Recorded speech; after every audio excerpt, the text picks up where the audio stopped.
الجماعة شيخنا الفاضل شيخ عمر فاروق إن شاء الله محاضراتنا نحن نقدم الإسراء والمعراج فليتفضل مشكورا.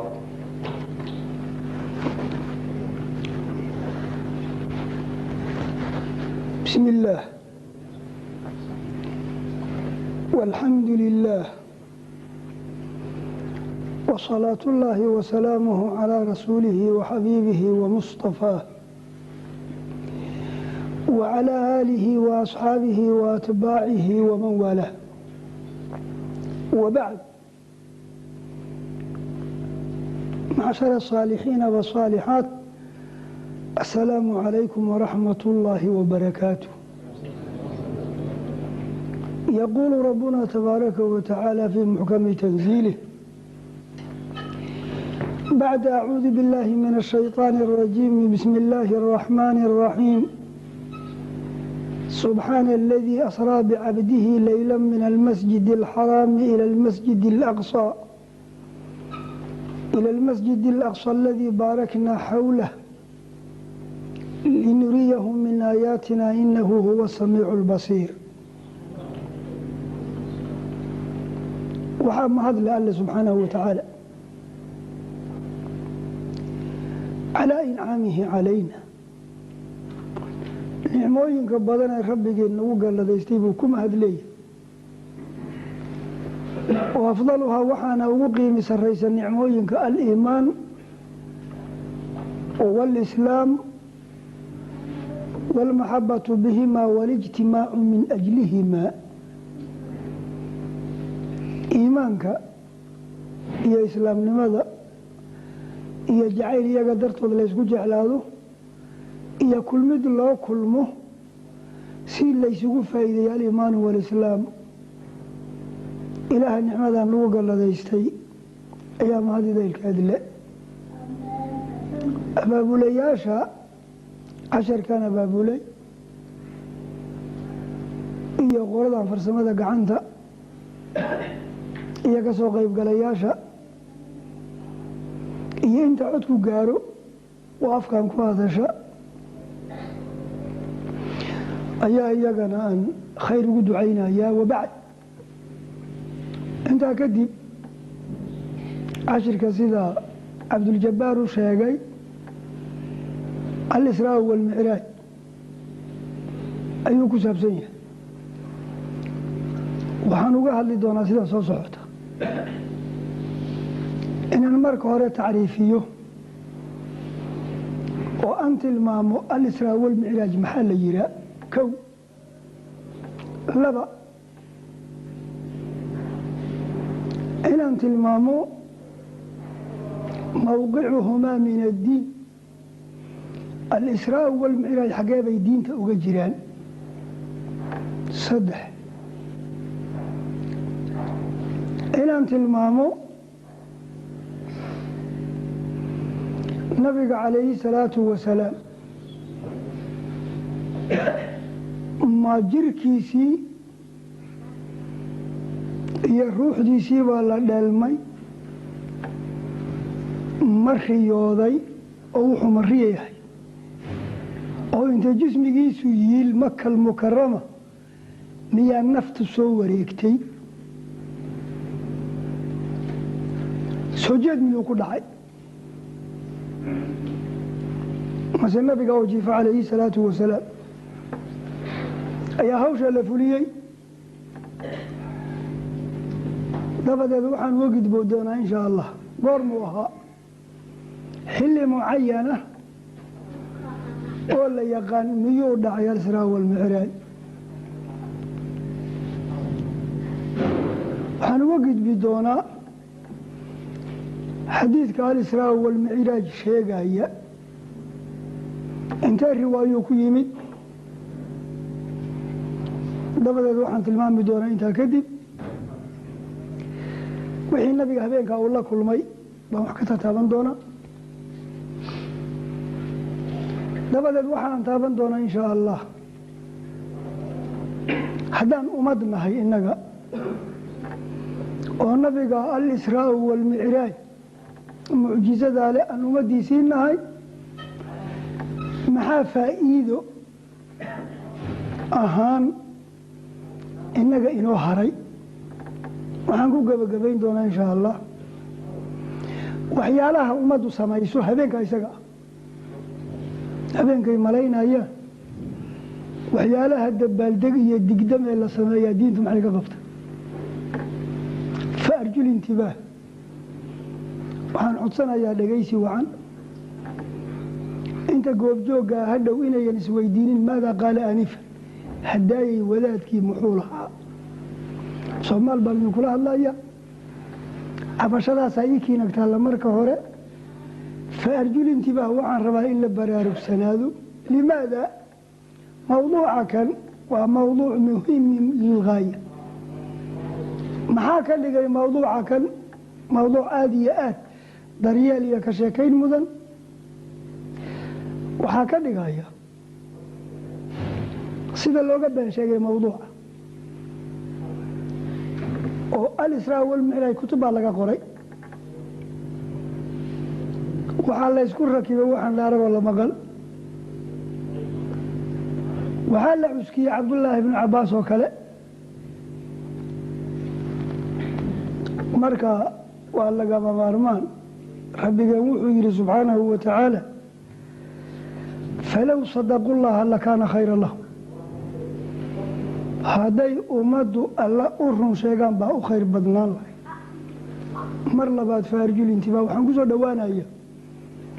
tacriifka inaan tilmaamo israa maxaa la yidhaha micraajna maxaa la yidhaha israa fi luga alcarabiya waxaa lagu yidhaahdaa socod habeen dhacay socodku laba goor buu dhacaa ama habeen ama maalin buu dhacaa midka maalinnimo dhaca sidii fii suurati racdi man huwa mustakfin bileyli wa saaribun binnahaar maalinimo socodkii dhaca magaca gaari buu leeyahay saarib oo kale habeen socodka dhaca magicii asraa bicabdihi waa kaa la yiri inaguba boqooliya dheelmad baan u kala qaybinaayo qofka maalin socdana waa boqoolaan dhahna qofka habeen qoraxdoo maqan socoteeyana waa dheelmadaan dhahna ama waa guuray marka israa macnaheedu waa socod habeen gudihii dhacay micraaj tacriifkiisu waa maxay micraaj waa jaranjaro wey wax kor loo raaco wey wiish dadka qaar baa yidhaaha hiis maafi hiid miyuu ah idinkaa hiis yidhaahda miscad carabtaa tiraahda haddaba micraaj waxaa weeye aala ismu aalla wey magac alaab wey alaabtuna hawshay qabataa kor aadid alaab kor aada magaceed baa micraaj la yidhi marka tacriifku al-israa waa socod habeen dhacay micraajkuna waa alaab la fuulo korna lagu aado wey tacriifki intaasaan uga hadaya waxaan uga gudbayaa mowqica meesha ay al-israa walmicraaj diinta uga aadan yihiin waa xagga nabigeena calayhi salaatu wasalaam ka jamiici alambiyaa sida nebiyaasha kale baa rabbigay markuu nabi bixiyo ummadna u bixiyo nabigaasi ciidamo iyo rag iyo hub iyo gaadiid laguma daro wax intaba ka fiican baa nabiga lagu daraa waa kelimatu xaq nabigaasi waxaa loo dhiibaya kelimatu xaq waxaa soo haraya marka nabigii kelimatu xaq ha loo dhiibo ama kitaab nabi ka horeeya ha ku shaqeeyo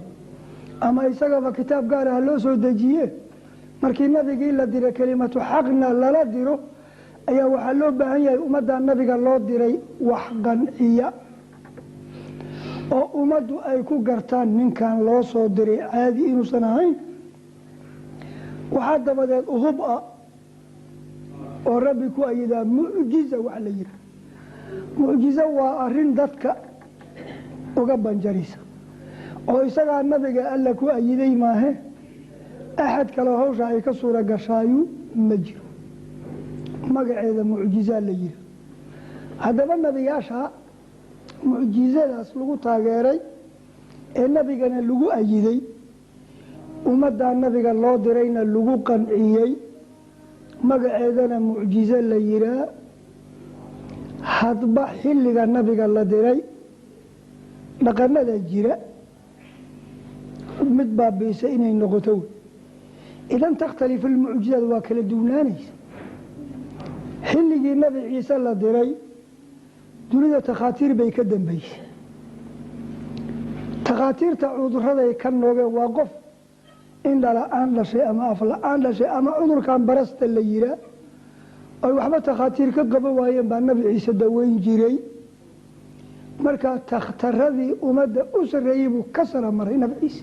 calayhi salaatu wasalaam waqtigii nabi muuse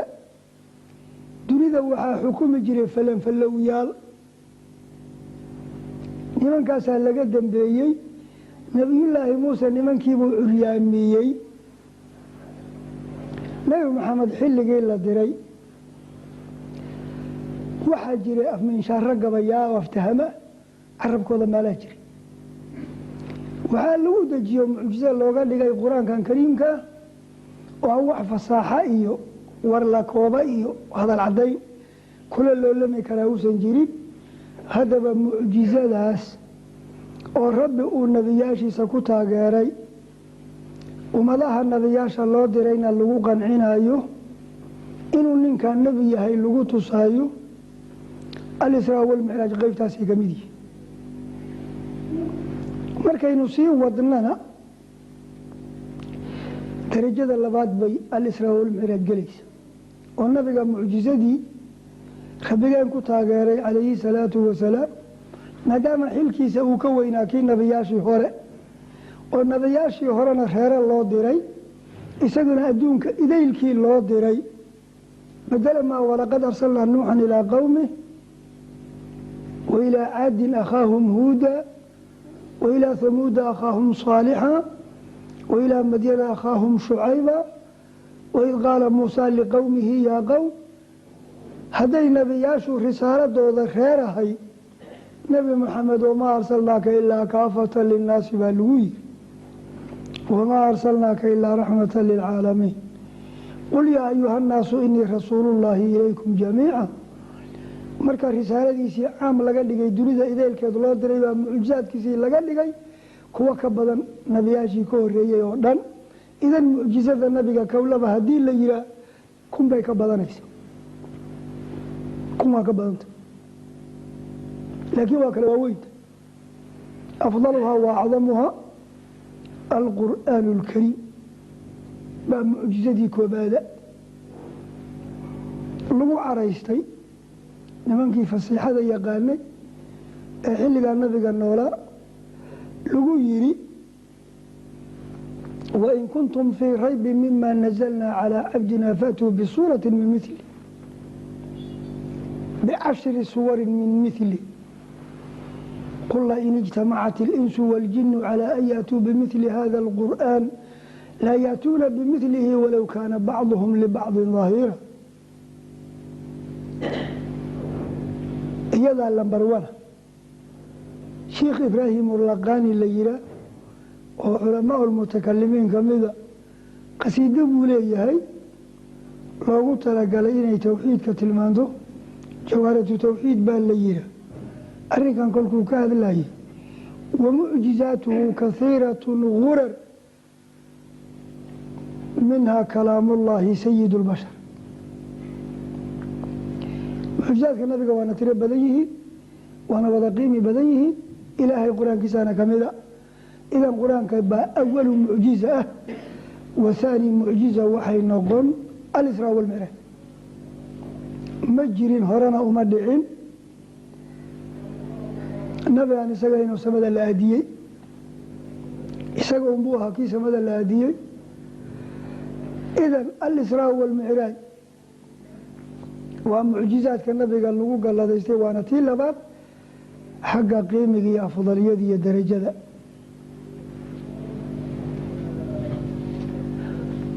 markaynu mucjizo ku sheegnay waxa mucjize la yidhaha ma wax nabigu sameeya ma sameehe allah sameeyey almucjizatu ficlu llaahi caza wajal mucjizadu waa wax alla sameeyey wax nabiga waa loo sameeyey oo waa lagu ayaday laakiin isagu ma samayn shaqana kuma bidaliil waxaa lagu garanayaa arrinkaas nabiyullaahi muuse calayhi salaatu wasalaam ushii uu watay goorta mucjizo loo bedelay wa alqi casaaka falamaa ra'aahaa tahtazu kaannahaa jaanun wallaa mudbiran walam yucaqibhu illah ul buu watay nebi muuse dhulka dhig baa la yidhi abeesay noqotay usha abeesanimo kuma uusan ogey isna nafluu ahaa nabigu calayhi salaatu wasalaam caguhu wax ka dayay naftiisu la cararay walaa mudbiran walam yucaqib dib ma soo dayin rabbi baa la hadlay yaa muusaa laa takhaf inii laa yakhaafu ladaya almursaluun yaa muusaa aqbil walaa takhaf inaka min alaaminiin yaa muusaa khudhaa walaa takhaf sanuciiduhaa siirataha aluulaa waxaasi muusaa rabbi geesinimo gelinayey ku noqoo u shaqaad ulnimay u noqonaysaaye marka waxaad moodaa hawshu tababarba inay ahaydo markii fircoon loo tago usha dhulka la dhigay halaq noqoto muuse hadduu ku lug daray inta cararta xoogaa foolxumay noqon lahay marka usha iyo muuse bannaan baa laysku baray marka waa muusihii ushii alla keligood wey alqi casaaka fa alqaahaa faidaa hiya xayatun tascaa sidoo kale gacantiisii nuuraysay wa adkhil yadaka fii jaybika takhruj baydaa min gayri suu aayatan ukhraa markaa tababarkan meel duuroo cidluu ku qaatay lama oga marka hadhow nina qoygii uu jebiyey khajaftiisa kama nace gacanta markuu meeshii geliyey shidantoy siraadanto iyo usha markuu dhigay halaq noqoto hore u ogaa baqi maayo marka kudi kalas waa kala cararaya idan min huna nastadilu calaa ana almucjizata hiya ficlu llah meeshaan waxaan ka ogaanay mucjizadu ficil alla sameeyey inay tahay nabiguna uusan shaqo ku lahayn uusan isagu samayn karin idan alisraau waalmicraaj waa mucjiza lirasuuli illaahi sala allahu calayhi wasalam min asli diin bay ka mid tahay allah sameeyey nabigaa lagu taageeray mucjizadii labaad wey labadoodii aynu kala qaadna marka alisraa wuxuu dhacay maki iyo baytulmaqdis dhexdooda ama almicraaj baytulmaqdis buu ka bilaabanayaa ila aljabbaari jala jalaaluh qaybtan hore markaa waa laba rixlo wey laba safar wey rixla ardiya wa rixlatun samaawiya maka laga bilaabay ilaa baytulmaqdis laga gaaro safar dhulka korkiisa lagu safray walow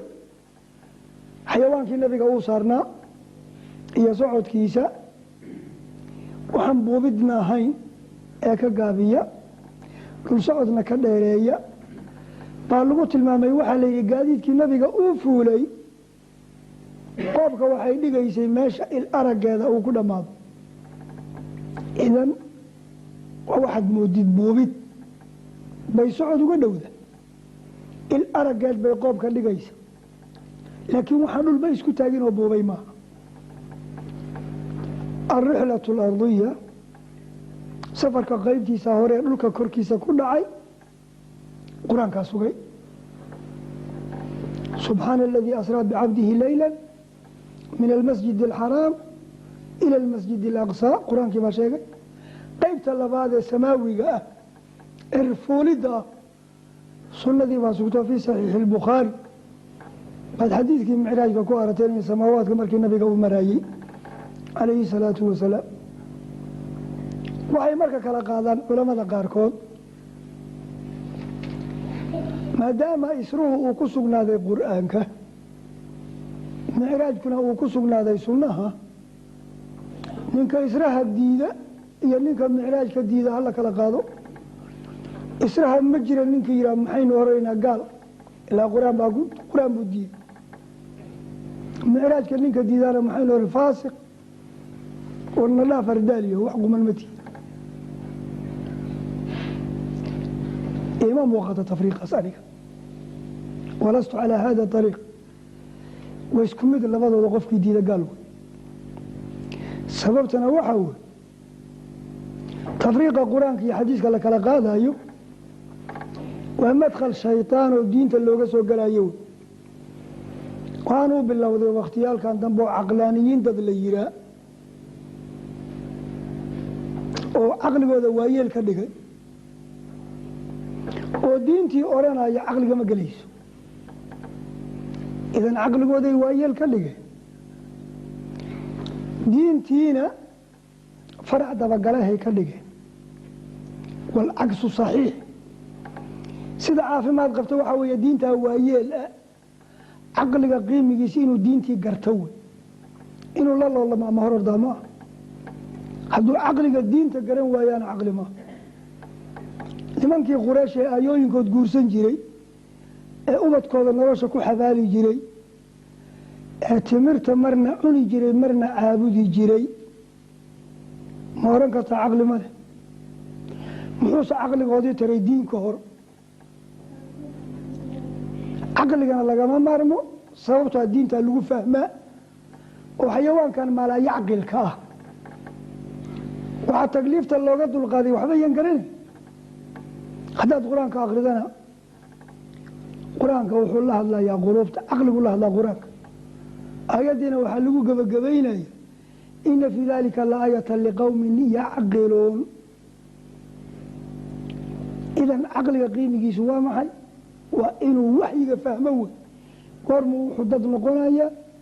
goortuu caqli iyo waxyiga isku darsado waxyigana waayeela raaca laga dhigo itabicuu maa unzila ilaykum min rabbikum laakiin aan laga soo horjeedinin labadoodii dabadeedna caqliga aan waayeel laga dhigin markaa la yidhaahdo mas'alada tan qur-aanku sheegay caqliga ma gelayso wadada haddii la mara maxaa dhacay quraysh waxaa lagu qancin waayo geli weyday geeri dabadeed baa lasoo noqonaya haddaad u fiirsatana wuxuu caqliga fahmi kara ma aha qofkii waa dhintay dhulkaa lagu duugay muddo badan buu ku jiray wuu baaba'ay caradii buu ka mid noqday laf iyo lud iyo dhacan wax baaqi a ma leh sidiisii buu ku soo noqonaya caqligu ma ogolaan karo mid kalaa lagu maayaa laakiin ka waa baaba'ay see loo soo celiyaa waxaa la soo celiyaa wax jira marka nimankii waxaa la dhaafin waaye aidaa mitnaa wa kunnaa turaaba wacidaaman aynaa lamabcuuhuuna khalqan jadiidan laakiin marka garta la siinaye qul kunuu xijaaratan aw xadiidan aw khalqan mimaa yakburu fii suduurikum fasayaquuluuna man yuciiduna qul iladii fatarakum awala mara war kolkii hore laydin uumaye maxaad haydeen waxba markaad baaba'deenna waxba te allihii weeye waxaa hawsha qabanay waqad khalaqtuka min qablu walam taku shaya idan caqliga qiimigiisi waa inuu waxyigii fahmin laga hor keenaa maa haddaba mucjiza alisraa walmicraaj waa mucjiza alla sameeyey nabigana lagu ayiday welidaa sidaa daraaddeed ba waxaad arki doontaa goortay mucjizadan dhacday alisraa walmicraaj kadib habeen keliya gudihii bay dhacday kolkuu nabiga intuu soo noqday ummaddii u sheegay quraysh aad bay warka u baciidsaday lacagli bay ku xisaabtameen waxaan suuragal ahayn bay ka dhigeen 3 qaybood bay noqdeen qole afka majuujiso dhankaa u duwida qofka markuu yaabo oo wuxuusan qaadan karin loo sheego waa tacajub heer dhaaf afka mid majuujiye kow labada gacmoodba mid madaxa isugu geeye laa ilaaha ila allah maxamed rasuulullah hadday yaqaaniin iyo mid bawdyaha dhirbaaxa bayna musafiqin bawdyaha mid dhirbaaxa iyo afka mid qalloociya iyo gacmaha mid madaxa isugu geeya waxay cabirayaan kolka warkaan loo sheegay beennimadiisa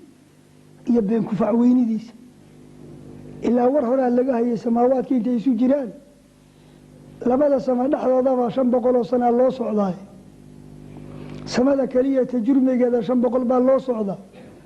wixii waa 7 samiya 7 hawo baytulmaqdis iyo makana 40 beri baa loo socdaa bil iyo 10 beri marka safarkii dhulka iyo kii samada iyo wixii oo dhan habeen kaliya gudihiis quraysh waxay yiraahdeen cadawgaaga goortuu khatar halis la kulmo waa lagu wiirsadaa sooma nagaala god iigu jiray garweynta iiga maanta ninkani ummadda kala harayaan waxay yiraahdeen ninkaasaan ma sheegay ha abi jahl baa maqlay wuxuu yiri war haddaan quraysh ku soo ururiyo waxaad ii sheegaysaa buu sheegi kartaa kolkaasaa nabigu yiri abaal baan ku qabaa waxay soo ururiyaan la abi jahl baa xusuladu magaaladii makiintu biib iyo tanag maran u qaatay iyo meel ku soo kuusay oo yiri war balkaay ninkaan war cusub wada ka dhageysta abubakar baa loo tegay waxa la yiri qurayshtan kale kuma fille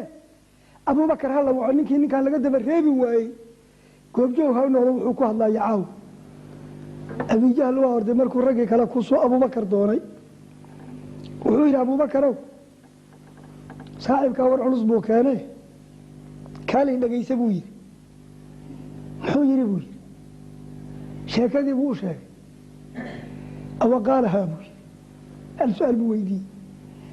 هذا الكلام الله يسكلم مسا إسقي بايري إسقي بايري وارنتي سوير حدو إنه يري أديه وبتوارنتيس ولما حد وارنتي أتربو يري وهو يري بينه وكعجنيه وركاس كوين بين وجوه جان سمو نين كان أنا جي إركو إسكو حروير وحيجيبوا كالله الله يري بواجب بريبا نوك أنا أبوي إله وين واحد كان رميسنا هنا وحو علماها أبو بكر قال كان هاشا وركنا في وعوي وهو حوش أركم إلهي قفت وحونا رميسنا إن الله على كل شيء قدير كوان كفورك قالوا إنا أينا تبر بني آدم يكون حساب تمام مركا تبر بني آدم دول كان وحلو صعدا بلي تبن بري أفرتن بري ماشان إركا أنا وحلق لك بحي كربا ماها ورقد وحادينا مجيرو كل كي بني آدم تبرتي يكون حساب تمام أقول كي قفورك قالوا عنايا أبو بكر نوحو أركي هوش الله قبطي من كان بيننا واقع قنيها خبر السماء بانكو آمين يبو يري إرك وركا كان دائما مغلاي إساقاد وركا وابيه كما دبعان نانا يستفو شيء أبو بكر وأبو بكر الصديق لو بحيي هبين كيفو شيء وهبين قضية سوى المعراج إذن الإسراء والمعراج موقعها من الدين وعقيدة كمتها ومعجزة النبي أنه كل رميني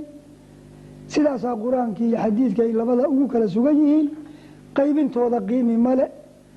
ويسكمت قرآن كالنبي قال لغا مغلي حديث كالنبي قال لغا مغلي حديث كمال حديث حديث سقناته وهذا إمام البخاري باوريي كدب لا مطعنا لطاعين فرلنا قرين كرا واسل لبينين كرا قف كلمة كو قالوا باي إذن الإسراء والمعراج والله معجزه وهذين كلية قديه سرد عذي نبينا قل عذي إلا رمينا وواجب وانا معجزات كي نبينا وانا تيلبات وحيقى شيء مركة موقعها من الدين عقيده وحنوك قد بايا النبينا وحي ما شاء الله قاضي ما يساقى مر يوضي سيدتك قاريري مسه هي ما هاي isaga iyo jirkiisa baa labadiiba la qaaday ma soo jeeday mase wuu hurday. jawaabta kooban aan ka bixinayo intaas la isku daray waxaa weeye horta isruhu iyo micraajkaba waxay dhaceen liruuxihi wa jasadihi macan, jirkiisa iyo ruuxdiisa oo isku jira bay labaduba dhaceen, wa yaqdatan laa manaam, isagoo soo jeeda bay wuxuna dhaceen. ama aladila 10 daliil baa loo haya iyo ziyaado. waxaad ka bilowdaa daliilka ku tusinaya inay waxaani soo jeedna uu ku dhacay jasad iyo ruuxna ay u dhannaayeen kelimatu subxaan. subxaan kelimadeeda litacajub baa loo dejiyey waxyaalaha yaab kale. haddaba hadday wuxuu riyo tahay, riyo ma wax subxaan la yidhaahda? innaga intaan goor baan habeenkii riyoonna, waxun iyo wax sanba intaynu ku riyoonna, laa xasra walaa cadad. idan kelimada subxaan la yihaah loona dejiyey waxyaalaha yaab kale baa ku tusinaysa waxaan caadi ahayn dadkana u wada dhicin inuu yahay kelimatu subxaan baa ku tusinaysa. aladii asraa bicabdihi kelimatu asraana. naftu markay jirka ka baxday keligee tahay waxay samaysaa asraa lama yihaahdee, waxa waa dheelmaday la yihaah naf maaha, waa jismi baa dheelmada. markaad ka gudubto kelimatu bicabdihi, cabdi maxaa la yihaah? ilaa wixii la dheelmay cabdi buu ahaay. cabdi ma naftoo keliya cabdi la yihaah? jawaabtu waa maya. naf ruux iyo naf baa la yihaah. jirkaoo keligiisa oo iyo nafi ku jirina maxaa la yihaah? jasad. cijlan jasadan jurman, derbigaan oo kale waxaan naf lahayn. laakiin markii la isku daro jirkii iyo naftii magacood cabdi baa la yihaah. marka bicabdihida baa nabiga meesha inuu maray ku tusinaysa. taxdiidu lmasaafa min almasjid ila almasjid, socod meelna ka bilowda meelna ku dhammaada, waa socodka jirka uu sameeyee na fikirtay ama hawada buubuubtay. masaafo looma xadidi kara, intaasay martay xaggaasay ka baxday wax dhihi kara male. laakiin wixii jasadee meel alaa waxaa la dhihi karaa ibtidaau lmasaafa wa intihaau lmasaafa. ibtidaau lmasaafa waa min, markaad min leedahay socodkaaga meesha uu ka bilowday baa tilmaantay ilaa markaad tiraa meeshuu ku dhammaado. qur-aankana saasuu ku soo arooray. subxaana aladii asraa bicabdihi layla min almasjid alxaraam ila almasjid alaqsa. axaadiistii sharaxdee qisada ka sheekaystoo dhan waa u daliil. idan yaa la dheelmiyey nabiga calayhi salaatu wasalaam. jasad iyo ruux buu u dhacay. adiladaasna waana tusisay. haddaynu uga gudubno yaa wariyey xadiidka alisraa walmicraaj, waxaa warisay 25 saxaabiya.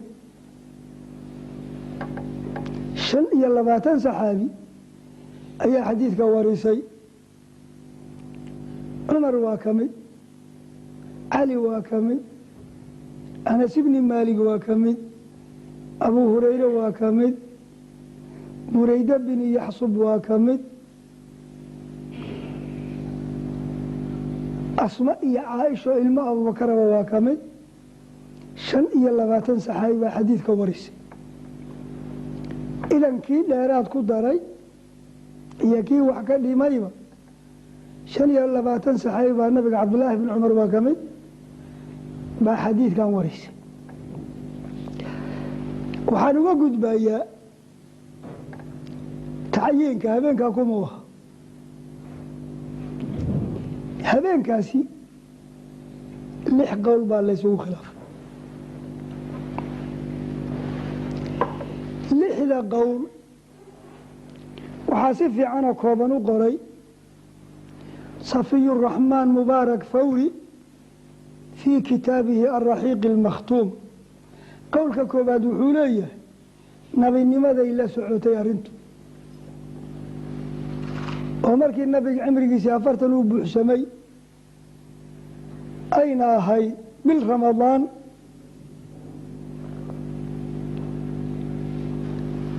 أيها وحي ونبي أب اللوذي اقرأ باسم ربك الذي خلق خلق الإنسان من علق اقرأ وربك الأكرم الذي علم بالقلم علم الإنسان ما لم يعلم بيلب الله فتيب لي الإمام ابن جرير الطبري تابعي سيد المفسرين برأيه كتب رأيك الله بعد ما وحوليه نبي لماذا ويكدم بيسي شنسان يكدم بيسي nabinimadii markay bilaabatay 5 sano la marayo ayaa israha iyo micraajku dhacay imaam an-Nawawi imaam al-Qurtubi baa qowlka dambe qaatay 27 Rajab buu ahaa nabinimada sanadkii 10aad bay maraysay Mansuur Fawri nin la yira baa fikrada ku tagay hijrada markii 16 bilood laga joogay oo bil Ramadaan sanadkii 12aad nabinimada ay maraysay ayay ahayd waa qowlka shanaadna hijrada markii sanad iyo 2 bilood laga joogay bishu Muharramka bay ahayd nabinimaduna 13 bay maraysay qowlka u dambeeyay lixaad hijradii ka hor sanad bay ahayd bishu Rabiici al-awwal bay ahayd sanadkuna 13 baa nabinimadii laga joogay saddexda qowl ee hore mid kaan la nabinimadii la socday iyo mid kaan la 5 sano ka dambeeyay iyo mid kaan la Rajab oo sanadkii 10aad ayuu ahaa saddexda qowlba waxa la isku raacsan yahay salaada in habeenka la farad yeelay al-Israa wal Mi'raaj خديجة رضي الله عنها ما يلوغي صلاة إلا فرل يالي مركا صدح لا قول ضعيف مركا قول كينو كدر لمامي طبيلها الفعي محاجر صلاة وحل واجبية شنت الصلاة ليلة الإسراء والمعراج خديجة رضي الله عنها ما أغي صلاة وما ينسو قارين وهلا يسكون رحسية تاوى بيا كما لمعان إذن صدح ذا قوله هرب يسكيلو صدح ذا قوله دنباء سيدي اللوكا الرجيح لهذا ولي مقلع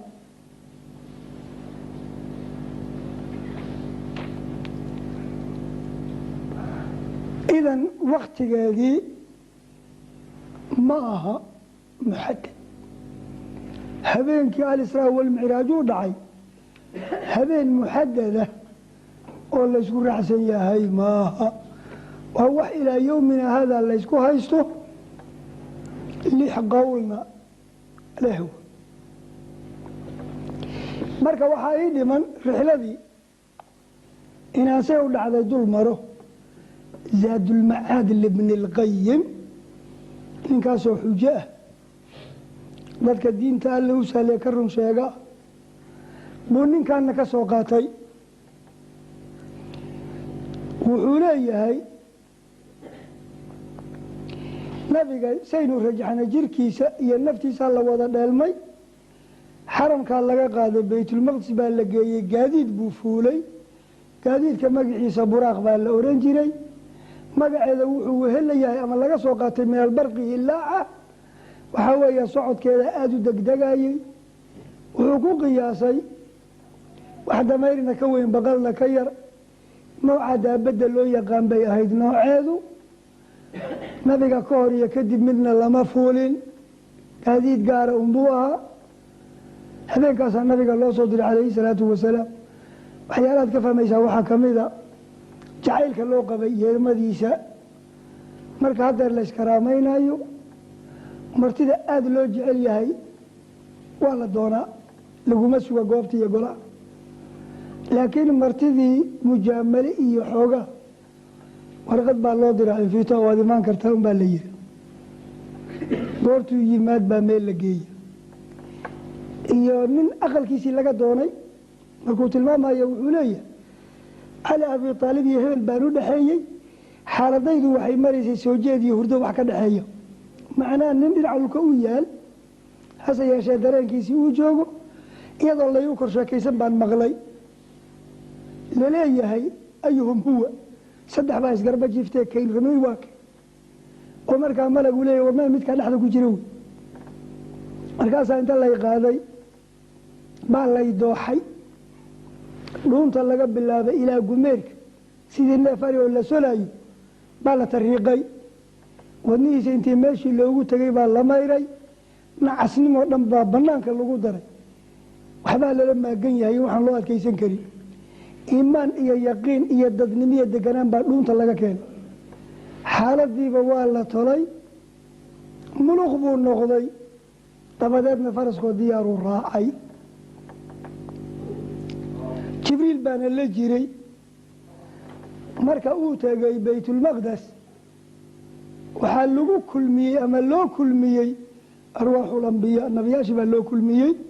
si darajadiisii loo muujiyo ayuu halkaa ku tujiyey giddigood buu halkaa ku tujiyey waxaa muuqata kolka sababkii keenay alisraa walmicraaj baynaan taaban sababku wuxuu ahaa nabiga saa ogtihiin nabinimaa u timid dunida ideelkeed baana loo diray magaaladii makees ku dhashayna waa raaci weyday inkastoo raka raaceen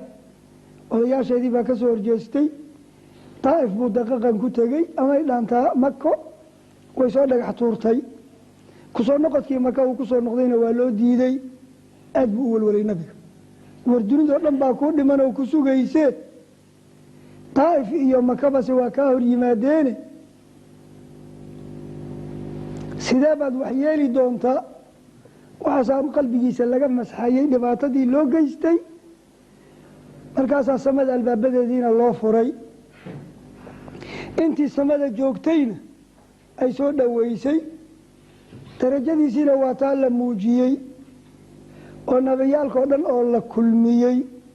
ayuu imaam u noqdoo 2 ragca tujiyey marka waxay ahaydba sabeen xir ama dhayma la dhaayay ama dhibaatadii daa'if ku qabsataa laga baabi'inayay wuxuu dhacay al-israa wal mi'raaj bacda caami al-huzni sanadkii walwalka sanad loo bixiyey oo khadiija dhimatay abi taalibna dhintay dadkii looga baqaayay dacwada uu ku waday sanadkaasoo walwalkiisu badnaa dabadiisa yuu dhacay haddaba arrimaha noocaasa qiimigiisaa la tusaayey dalal badan baa la mariyey webiyaal badan baa la tusay qalbigiisa waxaa la mayrayey markaa sanada koobaad markuu marayey nebi aadan baa ku soo dhoweeyey salaan isdhaafsadeen inuu nebi yahayna u sheegay halkaa odaga oo midigtiisa dadkii shuhadada ahaa arwaaxdoodii jooga bidixdana dadkii ayaanka daraabuu la kulmay odaga oo marna farxaya markuu midigtiisa dayo bidix markuu dayna weji xumaanayo samadii labaad markuu fuulayna yaxya ciisuu kula kulmay halkaasay ku soo dhoweeyeen nebinimadiisana qireen soo dhoweynta la soo dhoweyn baad garanaysa in la ilowsiinayo dhibaatadii dhulka uu kala kulmay baa cirka looga mayraya samada 6aad markuu fuulayna nebi yuusuf buu la kulmay soo dhoweyn iyo salaam bay isdhaafsadeen samada 4aad markuu fuulay nebi idriis buu kula kulmay soo dhoweyn iyo salaam baa la isdhaafsaday samada 5aad markuu fuulay haaruun buu la kulmay salaan iyo soo dhoweyn baa la isdhaafsaday samada 6aad markuu maraayeyna muusuu kula kulmay salaan iyo soo dhoweyn baa la isdhaafsaday si aan caadi ahayn muuse markii uu nabiga ka tegey buu ooyoo ilmeeyey waa la weydiiyey maxaa kugu dhacay wiilkaa yar buu yidhi gadaashay baa la bixiyey ummadda jannada ka gelaysa inta jannada ka gelaysa ummaddiisa baa aad iyo aad uga badan inta ummadayda ka janno gelaysa kolka waa khayr jacayl maahe xasadnimo maaha marka khibda taasoo kale la yihaa oo khayrka in lagu loolamo oo la kala badiyo waxaadna ka arkaysaa naseexada markii dambe uu geystay inayan xasadnimo ka ahayn samada 7 marka uu fulayna ninkii nin ahaa nebi ibraahim buu kula kulmay halkaas salaan iyo soo dhoweyn baa ka dhacday iyo nebinimadiisa oo la qiray meeshaa wuxuu kaga gudbay caalamkan hoose kadibna sidratulmuntahaa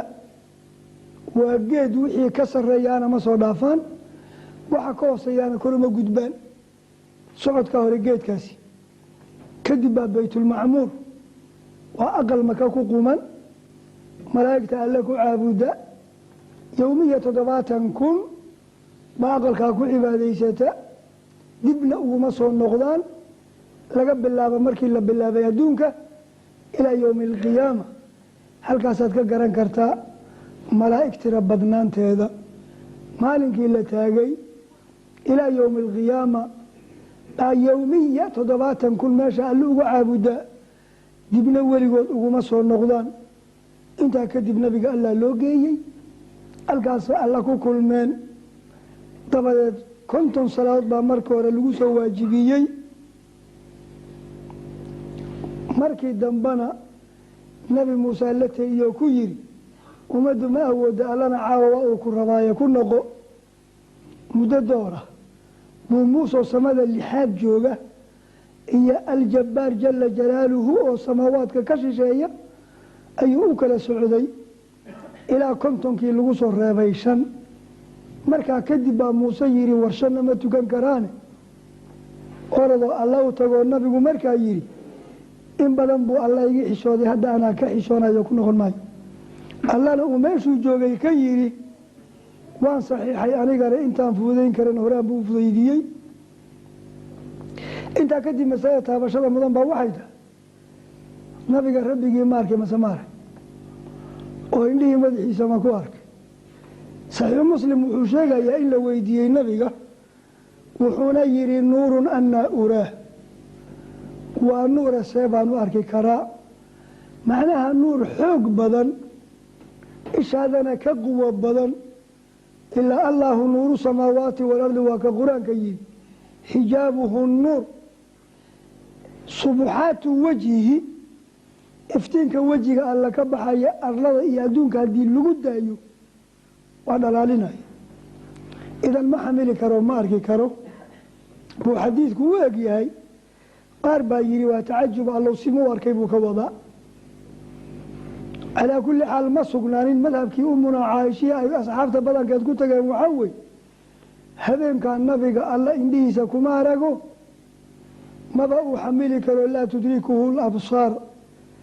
wahuwa yudriku labsaar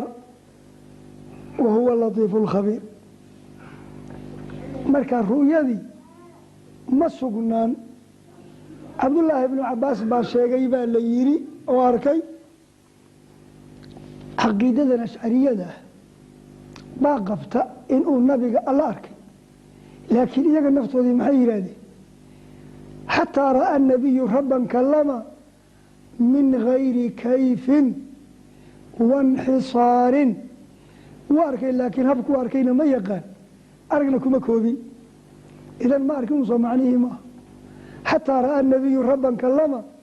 min gayri kayfin wainxisaar arag kuma koobin iftiin baa u baxay taana waa xagga nabiga araggiisa uu habeenka alla arkay amuusan arkin waxyaalo aada u tiro badan buu nabiga habeenka la kulmay waxaa ka mid ahaa markuu meesha tegey in loo bandhigay khamri iyo caana loo wada taagay iyo biyo riwaayadka qaar baa ku daray kan caani iyo khamri unbuu dhigay markii labadiiba soo dhowey xagga markuu tegey sharaab ahaan loogu keenay caanihii buu doortay jibriil baa yidhi ninya wax kaa nasiib badan lama arag khamre haddaad dooran lahayd ummadaadu waa wareeri lahayd waa baadiyoon lahayd buu yidhi biyo haddaad dooran lahaydna ummadaada waa haftoomi lahayd buu yidhi caanaad dooratay caano waa maslaxo wehella dhibaatana caano male xasabta alfidra afar webi buu nabiga arkay laba muuqata oo niil iyo furaada iyo laba kaloon muuqan waxaana bishaaro unba yahay la tusaayey in risaaladiisa ay dunida saaban doonto baa la tusaayey wuxuu arkay malaga maalig liyaa naarta fureedahay maalig markuu ka warbixinay nin qoslaamaha buu yidhi waa malag naartuu ka shaqeeya waa kuwii alla yidhi buu odayba u yahay calayhaa malaa'ikatun khilaadun shidaad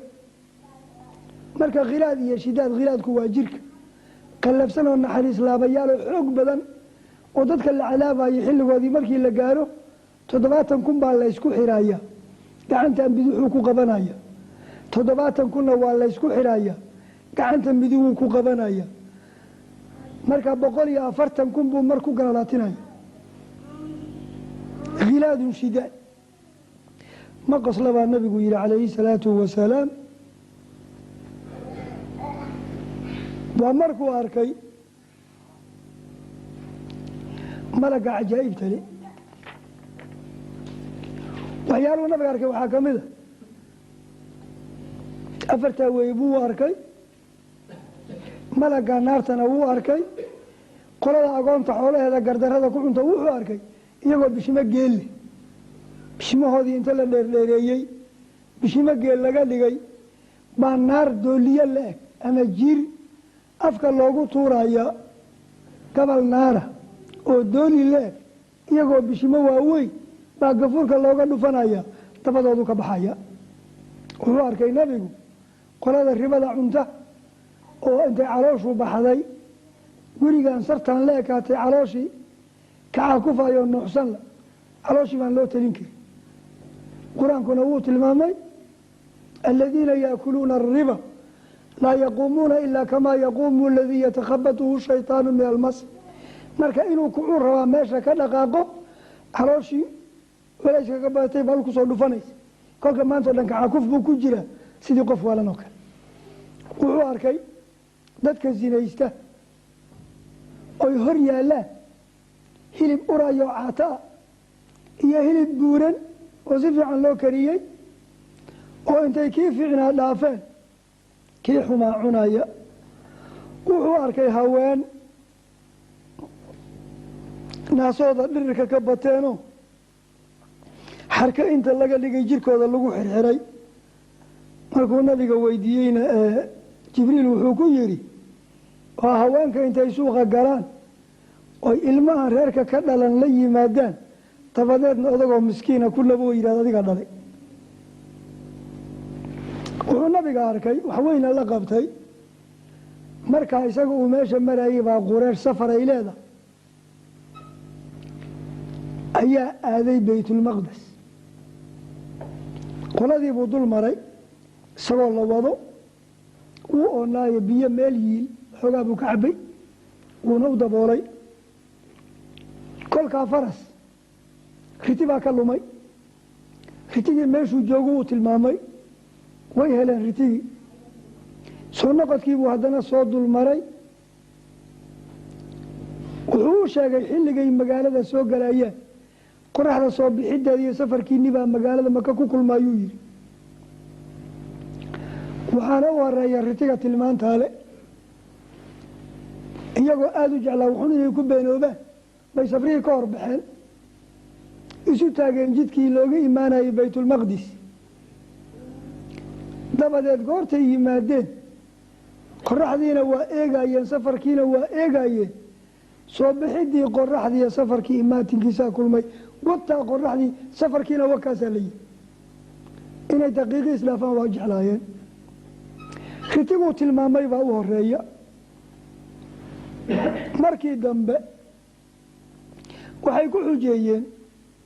inuusan weligii safrin kana bixin makaa la ogaa baytulmaqdes tilmaam baa la yihi markuu tilmaamayey taasaa shakiya galay buu yihi jibriil baa intuu soo fujiyey hor dhigay marka albaabadiisiisu u samaysnaa intuu ka koomay wuxuu ahaa buu xabad xabad u sheegay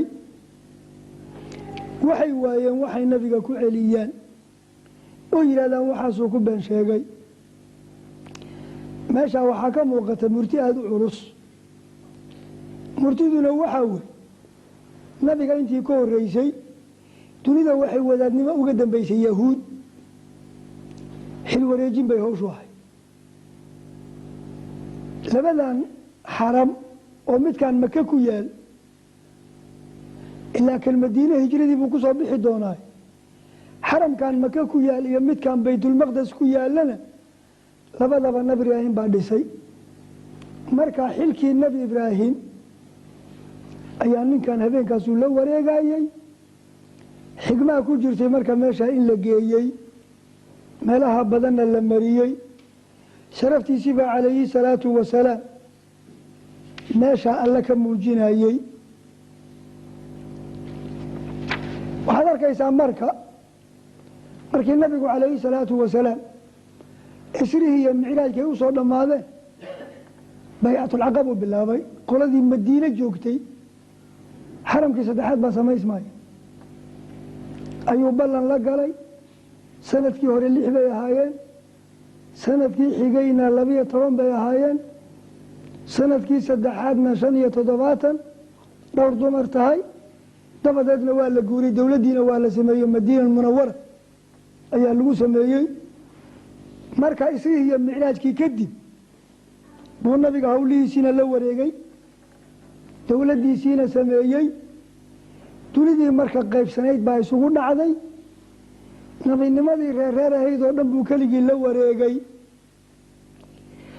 howluhu habeenkaa nabiga la kulmayna howlahaasaa ka mid ahaa markaynu dhahnay innaga faa'iidada ummad ahaana inu dhaxallay waa maxay oo safarkaa qiimiga badan ee dhacay ummad ahaan markaynu ummatu muxamed nahay faa'iidaynu ka dhaxallay waxaa weeye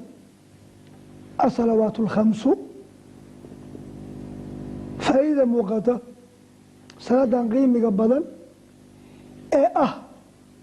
xiriirka ka dhexeeya allihii addoomihiisa ee nabigeenu yidhi maalintii qofkii 5 geyr qabaysta ma wasakh baa ku haraysa jawaabtu waa maya fakadalika midlu salawaati alkhams yamxu llaahu bihina alkhataaya salaadan ina alxasanaati yudhibna sayi'aat dembigay xaaqdaa oy mayrtaa la yidhi faa'iida habeenkaa inoo xasishay ee nabiga inoo dhaafay ee habeenkaa noo soo hoyatay waa 5 salaadood waxaa kale oo faa'iide ahay maadaama ayaa nabiyaashii hore cir aadin innaga nabigeenniina uu cirka aaday ummadda inay cirka aadi doonto oo abboolayaal layska dabadiri doono iyaduna waxay ahayd nabigeenna calayhi salaatu wasalaam jiduu jeexay bay ahayd iyadana waa faa'iido ummadatan meesha milkigeedii iyo awooddeeda thaqaafadeeda gaartay ummadihii inaga horeeyey 69 ummad baa inaga horeysay 70kii baynu dhammaystirayna kolkaa ma jirin hanqaltaag iyo cir aadid ummaddan ka hor ma jirin ummaddatana nabigeedii baa meesha aaday marka waxay kala kulantaaba waa fadli nabigii uu inoo dhaafay iyo 5 salaadood ugu dambaystii arrimaha waaweyn ee habeenkan la sameeyo waa habeenkan la tuhmaayo oo aynu ku darnay qowlkii daciifka ahaa micraajka xoolaynu qallaa mawluud iyo alaabaynu akrinaa digdab iyo uunsi badan iyo cadar baa laysku jiidaa waxaasoo dhan jinni ku xaqsay wey wax diinta asal kulana male nabigeenni ma samayn calayhi salaatu wasalaam asxaabtiisiina ma samaynin aimatu lmujtahidiin raggii ragaha ma samaynin alquruun almufadala 3dii qarni ma ayan samaynin waa min muxdathaati اlumuur waxyaalahaynu dib ka keennay wey wakulu muxdathatin bidca wakulu bidcatin dalaala wakulu dalaalatin fi اnnaar acaadana allahu waإiyaakum wاlmuslimiina min cadaabi الnaar aquulu ma tasmacuun washakara allahu xusna istimaacikum wasalaamu اllahi calaykum waraxmatuh wabarakaatuh جزاك الله خيرا شيخ محاضرة طيب هذا نوتشيسي شاء الله تعالى وحنا كدرنا حول سؤال وخصوصا موضوع وحيلة كتعلق إن شاء الله تعالى به موضوع كل أحسن قرية اللي هو شباب إن شاء الله تعالى.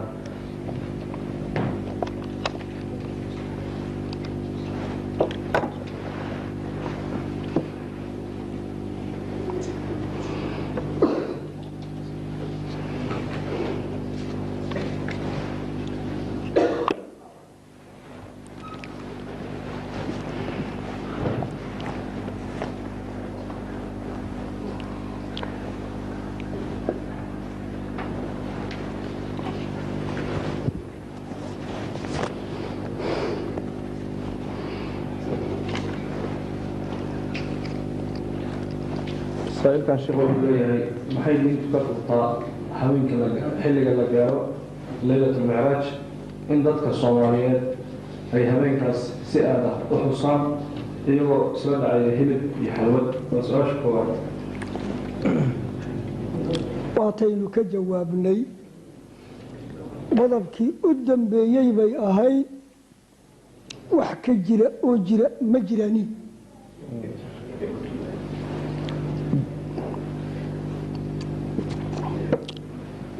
سائلكان wuxuu leeyahay imisa sano ayaa u dhaxaysay nabiga kaleey salaatu wasalaam dhulitaankiisii iyo geeridii Khadiija radhiyallahu anha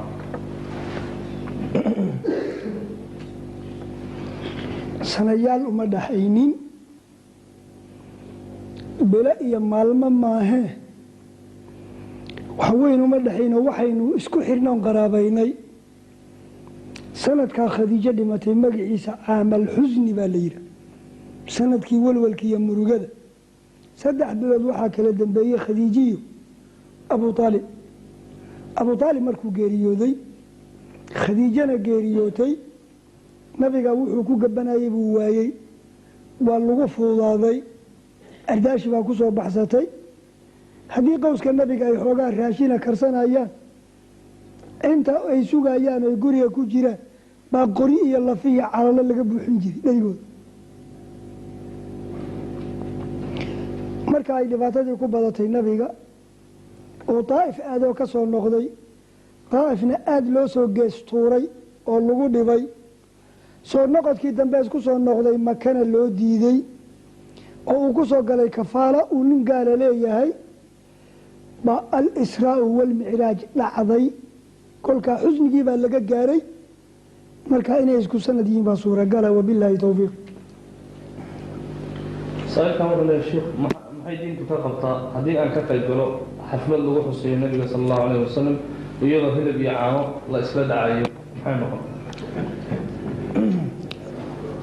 inaadan ka qayb galin bay diintu ka qabtaayo tacaawunka iyo isgacansiinta rabbigeen u nafaray shardi buu u yeelay tacaawanu cala albirri wataqwa baa la yiri walaa tacaawanu cala alismi walcudwaani baa la yiri hadduusan wuxuu diinta waafaqsanayn waa inaad ka maarantaa haddii kale waxay kaa noqon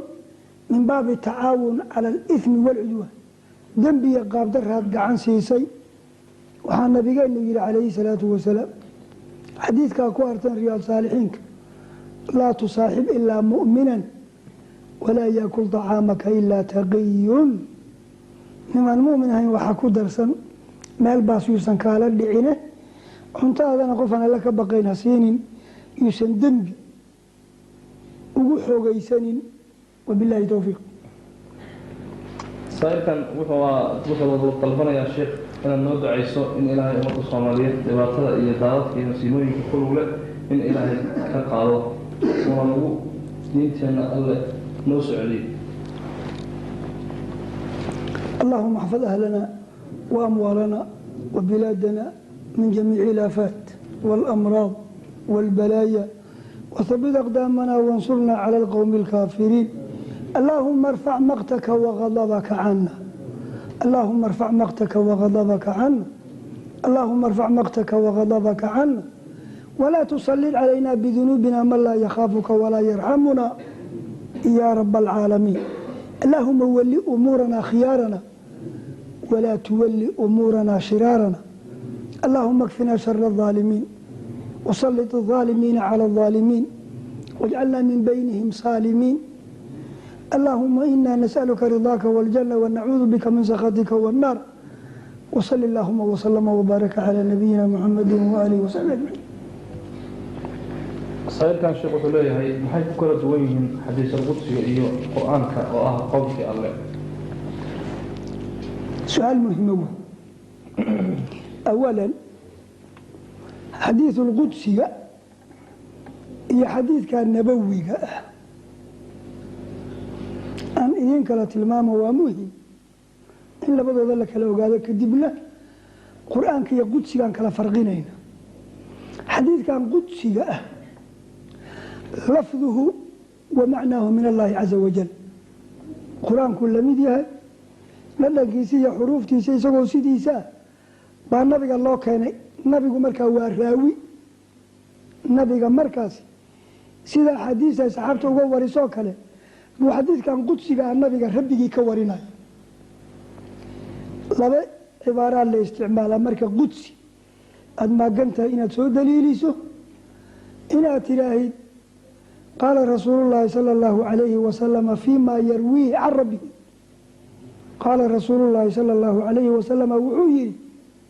fii maa yarwiihi nabiga can rabbihi uu ka warinayo. yaa cibaadii inii xaramtu dulma calaykum wajacaltuhu baynakum muxaraman falaa tadaalamuu ilaa akhiri xadiis. iyo inaad tidhaahid qaala allahu tabaaraka wa tacaala alla wuxuu yihi fii maa rawaa rasuuluhu canhu sala allahu calayhi wasalam. marka xadiidka qudsiga lafdan wa macnan min allaahi buu ka yimid. amaa xadiidka nabowiga ah macnihiisa alluu ka yimid oo nabigaa la dhex dhigay, erayadiisana nabigaa yihi wamaa yandiqu can ilhawa. horta bal xadiidkii qudsiga iyo kii nabowiga aan kala baranna waxaynu ku tilmaanay kan qudsigaa lafdu wa macnaahu min allaahi buu ka yimid sida qur-aanka oo kale.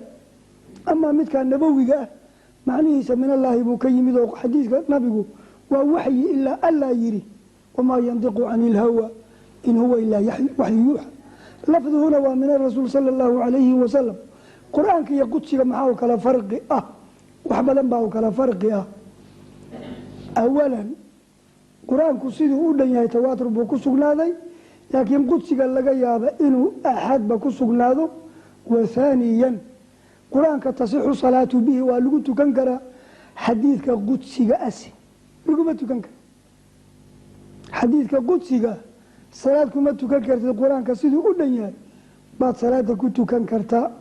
taana waa u kala farqi. midda kale xadiidka qur-aanka tahaara loo shardiyey, waxaa la yihi laa yamasuhu ila lmutaharu. haddaadan weyse qaban ha taaban, xadiidka qudsigase waa taaban kartaa. ta kale qur-aanka faatixada allaha ka dhige, akrintiisa iyo tilaawada lafdiga waxaan ka hadlayo waa tilaawada lafdiga. nabigeeni wuxuu yihi calayhi salaatu wasalaam man qara'a alqur'aana qofka qur-aanka akriyo wey falahu bikuli xarfi minhu xasana 10 xasana. halkii xaraf oo qur-aanka kamida markaad ku dhawaayo 10 ajri baad leedahay. wuxuuna yihi nabigu walaa aquulu alif laamim xarfu, alif laamum oo la isku daray baa xarfe odhan maaye, walaakin alifun xarfun wa laamun xarfun wa miimun xarfun. oo markaad alif laamim tiraahi 30 ajri baad leedahay. ereyada xadiidka qudsiga ah haddaad sheegtid hawaabkaa qur-aanka ku soo arooray oo kale kuma soo aroorin. marka xagga hawaabka iyo xagga sugnaanta iyo xagga sanad asixidda iyo xagga dahaarada arrimaha iyo wax lamida bay qudsiga iyo qur-aanku ku kala duwan yihiin. wabilahi towfiiq. sheekh saa'ilkan wuxuu leeyahay dad badan oo muslimiina marka hore uu ku salaamay salaanta islaamka uuna kuu duceeyey ilaahay dartii baana kuu jeclahay buu yiri. wuxuu leeyahay dad badan oo muslimiina waxaa iskaga qaldan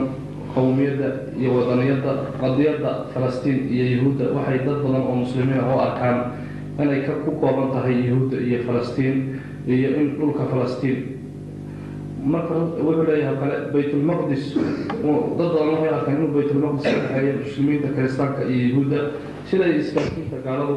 qabto. marka sheekhow ilaahay khayraa ku siiya, waxaanu jeclaanahay hadday suurtagal ku tahay inaad arrintaa muxaadaro khaas ah nooga samayso. awalan salaamtii wacalaykum asalaam waraxmat ullahi wabarakaatu.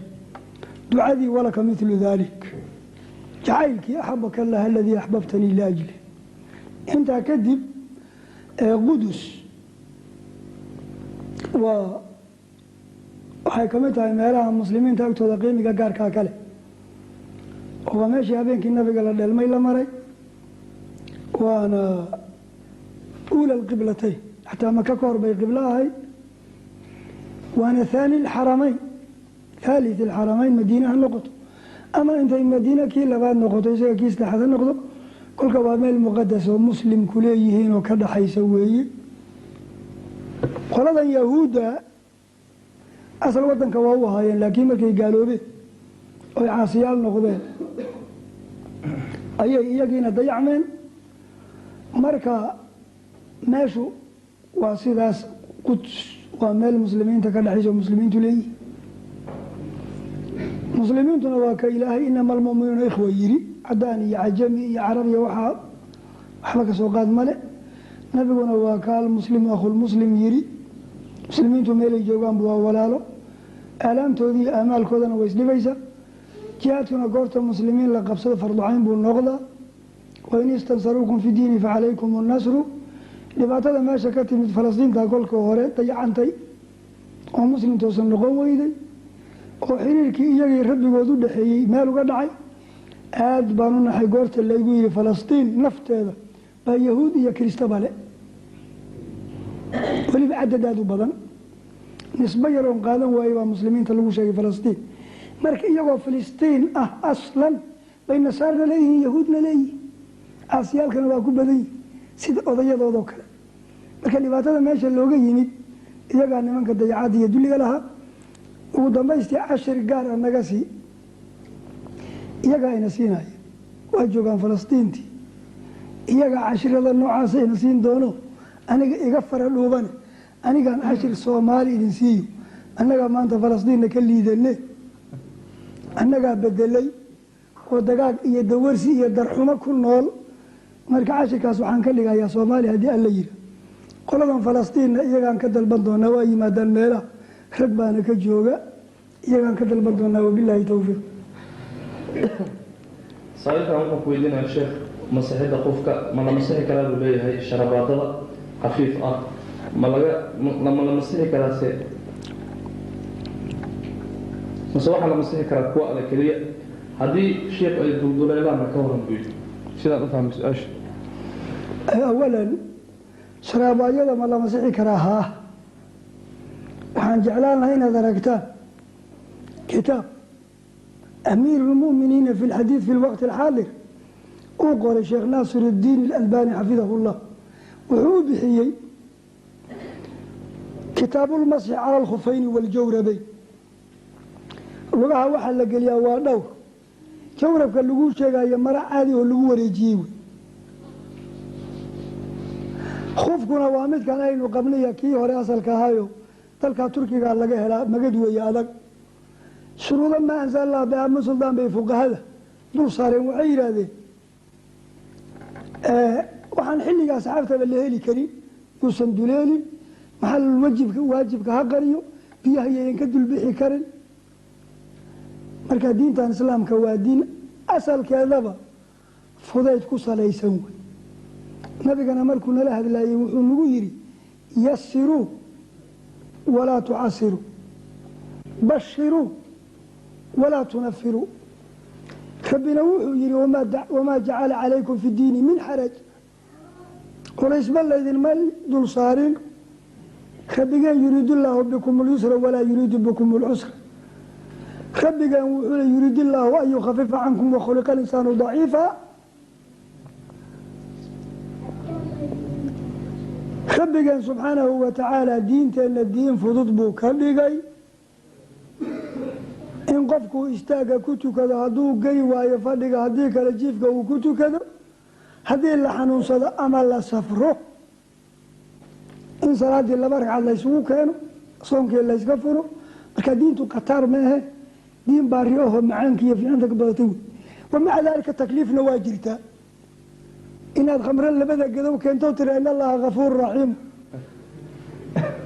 hal ayad buu alla isugu keenay wuxuuna yidhi iclamuu ana allaha shadiidu lciqaabi wa ana allaha kafuur raxiim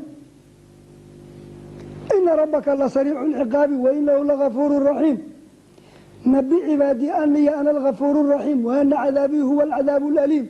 kolka raxmadda ilaahay awgeed inaad xilkao dhan meel iska dhigto ood saqajaanka iyo wax xil kale ku dabaalatana maya lama ogola inama tawbatu cala allah liladiina yacmaluuna suu'a bijahaala uma yatuubuuna min qariib faulaa'ika yatuubu allahu calayhim baa la leeyahay idan waxaa weeye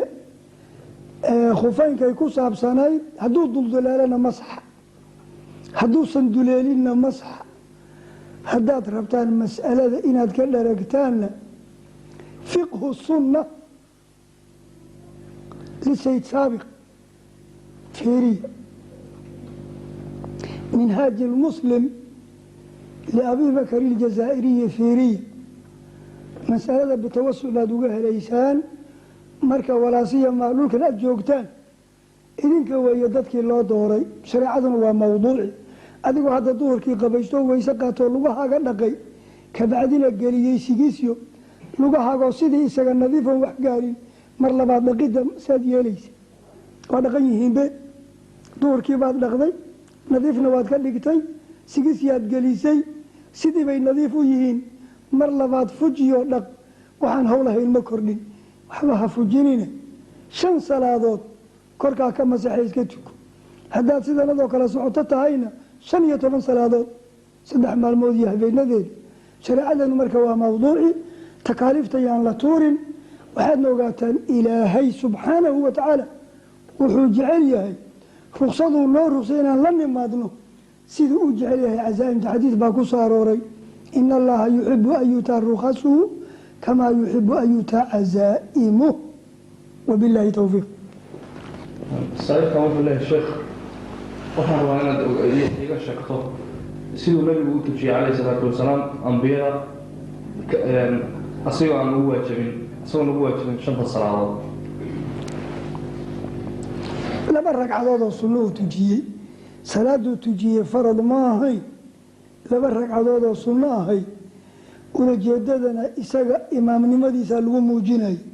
oo iyagaba haatee imaamu yahay ilaa ay giddigood safteen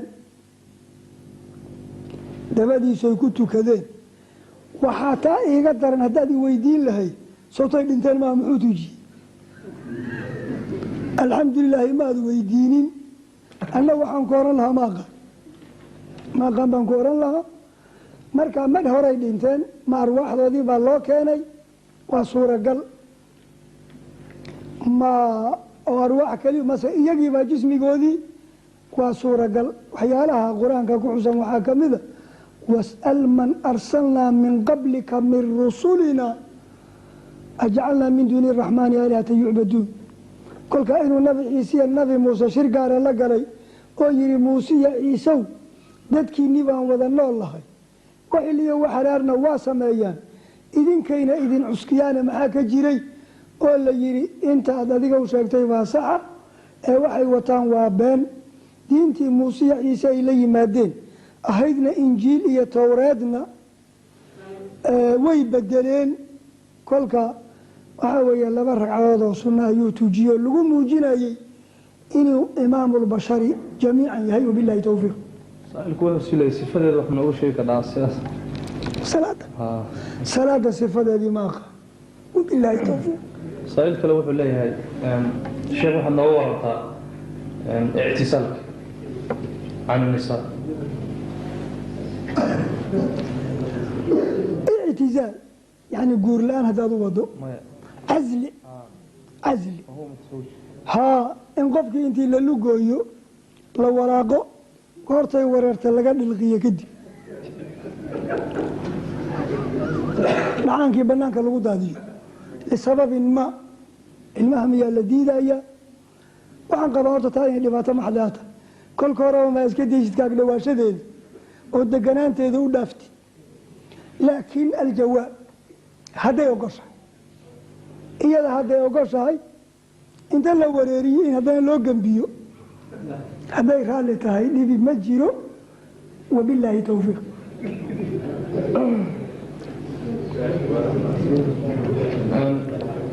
إن شاء الله تعالى محاضرة ما أنت إنت سيوم أول شيخنا إلهي حرق برينا إنه قال الله والسلام عليكم